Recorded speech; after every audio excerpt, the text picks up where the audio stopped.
Hey folks, for today's video, I'm doing something a little different. Instead of the usual interview and discussing my travels, I want to share some of my own opinions and talk a little bit about philosophy. Today's topic is very specific. I want to share with you the way I think about and define the difference between meaning and purpose, or like I ask in interviews, living a meaningful life and having a purpose. Additionally, I will share an excerpt from one of my favorite philosophers, Alan Watts, and one from Eckhart Tolle, the author of a well-known book called The Power of Now. Both of these individuals have a lot to say about the concept of purpose and can provide us with insight related to how human beings encounter meaningful and significant experiences. When I ask people those two previously mentioned questions, what you don't see is that I often give a little clarification to help guide the response of interviewees. Purpose, and particularly meaningful life, for example, in what sense, are ideas that can be interpreted very broadly and lead to a lot of confusion or tangents. So what am I curious about when I ask these questions? Well, to put it simply, I want to know what it is about people's life experiences, choices, activities, beliefs, and actions that provide feelings of fulfillment, satisfaction, joy, and enjoyment, particularly as a present and engaging experience or form of consciousness, whether or not it serves any other outcome and objective. In contrast, I believe the idea of purpose, while providing a meaningful experience as well, points to objectives, goals, plans, or a personal mission that is future-oriented, and sometimes the things we do or experience in order to serve a purpose may not be enjoyable and rewarding by themselves, unless a certain result is reached, which may mean for some people there is a sense of success and failure attached to the outcome, or certainly a greater degree of tension and striving. To illustrate the first concept, here is a slightly abbreviated excerpt from one of Alan Watts' lectures that I think you will find very enjoyable and insightful. So often when one listens to the beautiful arabesque character of the Baroque composers, it is felt to be significant, not because it means something other than itself, but because it is so satisfying as it is. And we use then this word significance so often in those moments when our impetuous seeking for fulfillment cools down and we give ourselves a little space to watch things as if they were worth watching. Ordinary things. And in those moments when our inner turmoil has really quieted, we find significance in things we wouldn't expect to find significance at all. This is really, after all, the art of those photographers of such genius in turning the camera towards such things as peeling paint on an old door, or mud and sand and stones on a dirt road, and showing us there that if we look at it in a certain way, those things are significant. But we can't say significant of what, so much as significant of themselves. Or perhaps significance then is the quality of a state of mind, in which we notice that we're overlooking the significance of the world by our constant quest for it later. It was Clive Bell, the great aesthetician, who wanted to say that all the characteristic of art, especially the characteristic of aesthetic success in painting, is the creation of significant form. Again, a very vague, imprecise expression, but it certainly is an attribute, not only of those moments in which we are tranquil inside, but also those moments of deep spiritual experience, of what would be called moksha, or release in Hinduism, or satori in Zen. That in those moments the significance of the world seems to be the world, seems to be what is going on now. And we don't look any further. The scheme of things seems to justify itself now at every moment of unfoldment. I pointed out that this was particularly a characteristic of music. It's also a characteristic of dancing, and in the sensation of belonging with one's fellow men, in the carrying out of some significant pattern of life, which I mentioned as a second sense of the world being meaningful. Again, the character of this feeling is something that is fulfilled in itself. To dance is not to be going anywhere. When we dance in the ballroom, we don't have a destination. We are just going round the room. And it's in doing this, in executing the pattern, in singing the music with other people, that even though this doesn't point to anything outside itself, we again get the sense of meaning. Thank you for listening to that passage. I think much of it speaks for itself. What I find interesting and deserving of further consideration is Watt's statement that significance may be a quality of our state of mind. If this is the case, do we encounter this experience of the world or reality as significant and meaningful because of specific things we do, phenomena we are exposed to?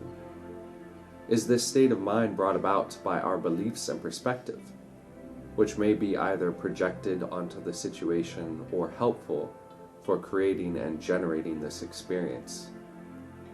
Is it true that this reality is always there, but often hidden to us? And if it is, what manages to reveal this reality to us? Perhaps there are many things that can do so, and maybe they are different based on the person and circumstance. Personally, I often encounter this kind of consciousness or experience through jiu-jitsu.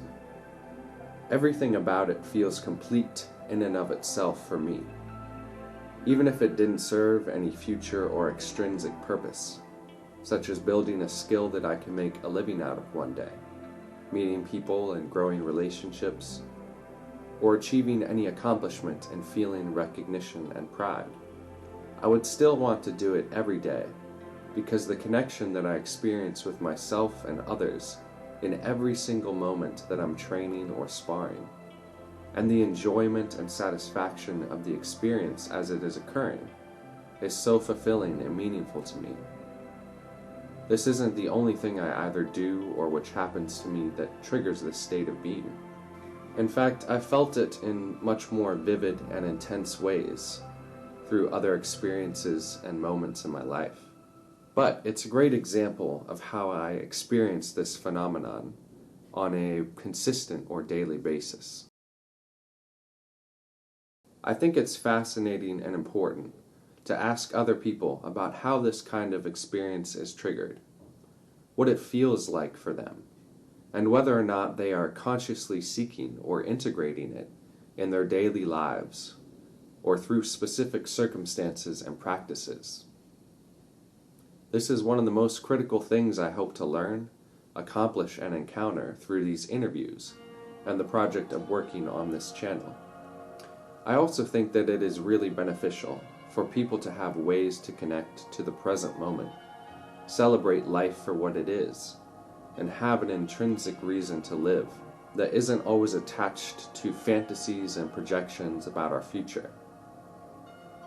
By pondering this topic and learning about other people's experiences, we may be able to simply recognize and better appreciate something that is meaningful about our life as it is now, or decide to take things in a new direction. What about having a purpose? I believe this is important too, and certainly an interesting idea that serves a lot of people, and is both valuable and enjoyable to consider or engage with. But what exactly is purpose? And even if we define it, as you've already heard from some of the interviews, people have various beliefs and ideas about whether or not we can say it objectively exists, whether it is personal or general and intrinsic to existence, and how important it actually is.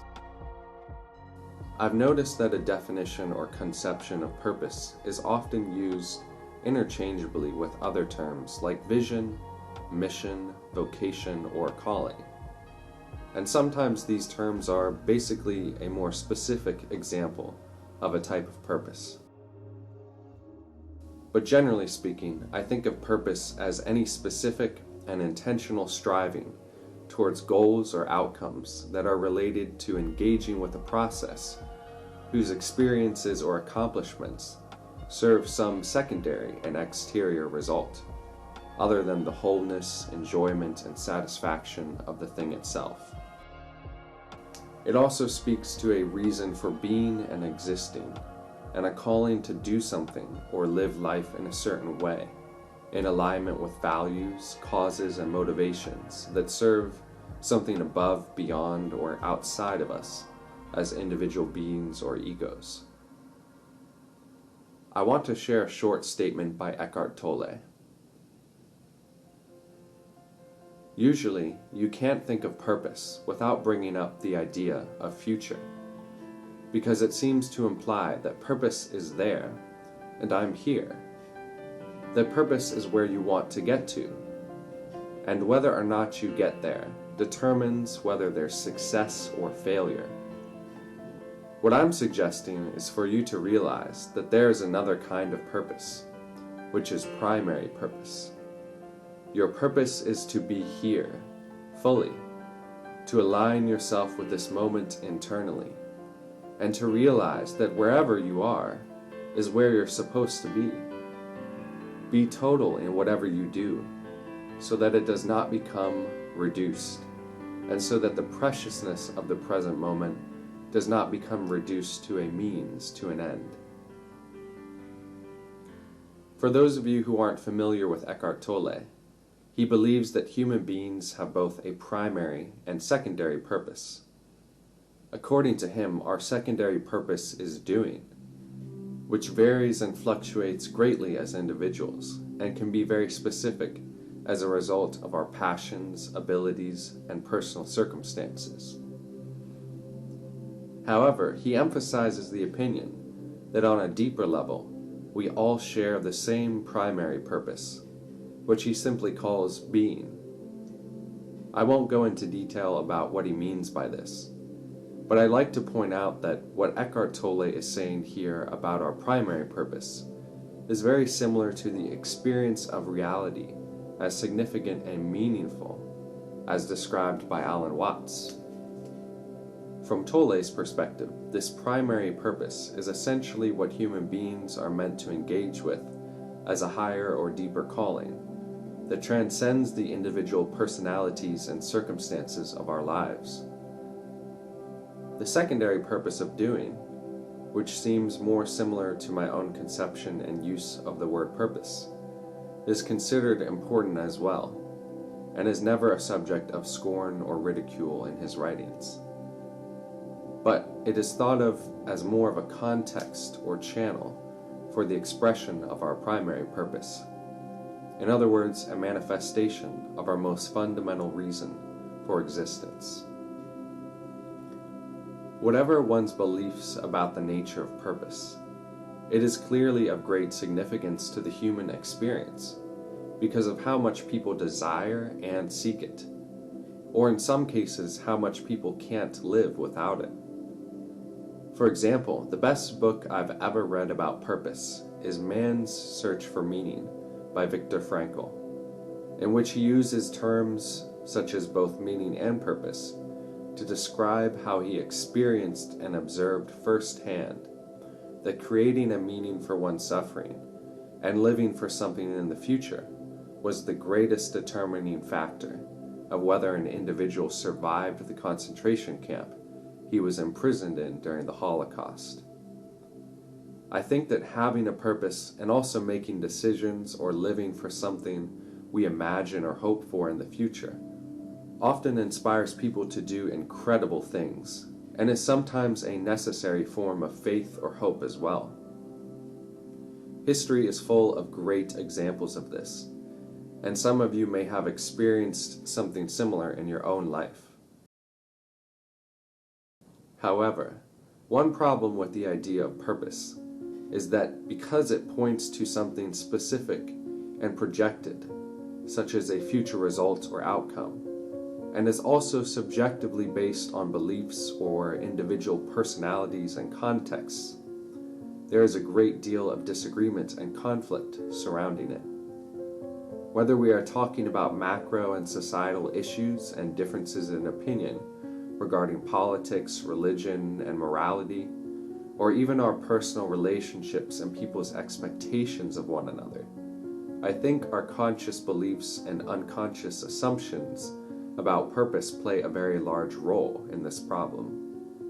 Sometimes these differences in opinion are irreconcilable, and it's understandable that this leads to conflict, given the contradictions that exist among cultures, religions, and ideological groups about what is the purpose or point of life and existence. There's also the issue, as Watts and Tolle point out in their own ways, that constantly living life only for the sake of an unmanifested, external, and future purpose is an unsatisfying way to experience life. Happiness and fulfillment is constantly delayed, and we remain attached to an abstract conception of how we believe things should be, rather than being able to accept the way they are. I think one consequence of this for our world is that people are driven to do stupid and destructive things in the pursuit of a sense of purpose. At one end of the spectrum are those who conclude that purpose is an absolute necessity and are intensely driven to avoid nihilism and suppress this belief or feeling in themselves and others. At the other end are people who actually find themselves in an intensely nihilistic state, in the sense of a very negative emotional experience, because they remain heavily attached to a desire to feel they do have a purpose, and yet still believe or hold values that there should be a purpose or point to existence, even though they can't authentically rationalize or sense it. These two extreme reactions essentially form a negative feedback loop and fuel each other, and they both are rooted in the same problem: differing beliefs about the character or existence of purpose, but the same intense attachment to experience and manifest it.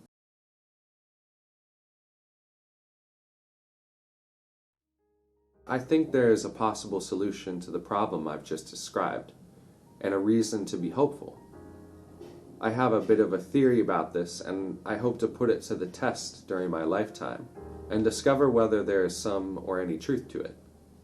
What if the desire to be present to life and experience it as meaningful or significant is a universal human desire, and also something that anyone can experience, even if the terminology and circumstances differ? In other words, whether a person or group of people believes in this purpose or that purpose, or no purpose, we all share a desire to authentically encounter reality, the universe, creation, existence, life, consciousness, whatever you want to call it, as meaningful in the sense of being complete, whole, perfect, or harmonious as it is. If this is the case, then maybe it is possible to use this idea as a basis for establishing and creating things like compassion, connection with others, mutual respect and understanding, cooperation, and acceptance. In fact, maybe this experience of reality is what lies at the root of values and emotions like love, joy, peace, wholeness, and satisfaction. After all, emotions such as these are not always present in our day-to-day lives, and these values are not shared or experienced by or amongst everyone at any given moment. But I believe that people both seek and encounter this type of experience in a variety of ways, through many different belief systems and contexts. Maybe if we can recognize there's a similar conversation we are all trying to have in different languages, metaphorically speaking, we can learn the right language or terminology to actually engage on a deeper level with others, rather than reacting with disgust, choosing to emphasize our differences, or engage in conflict. Maybe, metaphysically speaking, this experience is the generative and creative source of these feelings towards living beings and the universe. and the key to establishing them as shared values.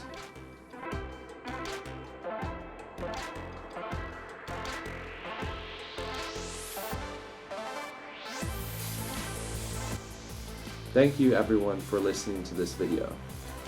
I hope you found it interesting and that it serves you in some way. This is the first time I've ever shared my thoughts about such topics outside of direct conversations, usually with close friends or like-minded people. I know it's a bit long and I can probably make a lot of improvements with this type of content, but I feel satisfaction at finally giving it a shot. I'm curious to hear if you have ever had the type of experience described by Alan Watts. Whether it felt mystical, spiritual, a little eerie, maybe like some kind of synchronicity, or just a memorable moment of a powerful emotion or insight. Whatever the case, please share.